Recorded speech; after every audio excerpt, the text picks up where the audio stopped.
Good morning, everyone. It is Thursday, January 15th. Here's what's happening. Some U.S. personnel are under evacuation orders from key Middle East bases as President Trump considers taking action against Iran. That's according to multiple reports citing U.S. officials. Trump has warned Iran the U.S. is looking at options for intervening in the crackdown of anti-government protests and stands ready to help. An earlier Reuters report said Iran has warned neighboring countries it will strike American bases if the U.S. attacked Iran. Human rights activists say over 2,500 people have been killed by Iranian authorities in the crackdown against the massive protests in the country. In a statement yesterday, President Trump said Iran has taken U.S. threats seriously and that he had on good authority the killings had stopped. President Trump is expected to meet with Venezuelan opposition leader Maria Corina Machado today at the White House. Trump's relationship with Machado has become somewhat complicated since the U.S. arrested former Venezuelan leader Nicolas Maduro. Following that military operation, Trump said Machado, quote, doesn't have the support within or the respect within the country, adding, quote, she's a very nice woman, but she doesn't have the respect. The Department of Homeland Security is set to address the religious visa backlog with a new rule to be published tomorrow.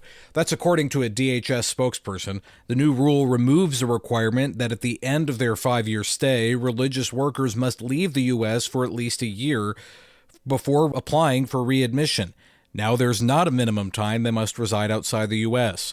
Oklahoma City Archbishop and USCCB President Paul Coakley and Bishop Brendan Cahill of Victoria, Texas, chairman of the USCCB Committee on Migration, said in a statement they are grateful for the administration's work to address the backlog in the religious worker visa program.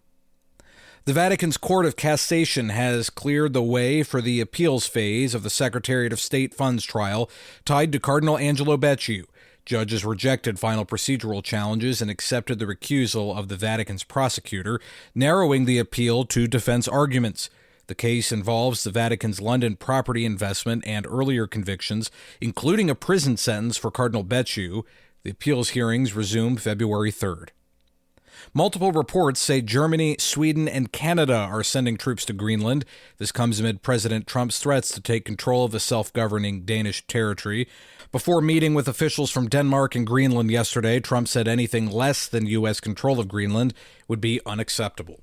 And the astronaut who had to be medically evacuated from the International Space Station is now on the way home. The unidentified astronaut and 3 other crew members undocked from the International Space Station yesterday at 5:20 p.m. And that's the news this morning. I'm Matthew Handley.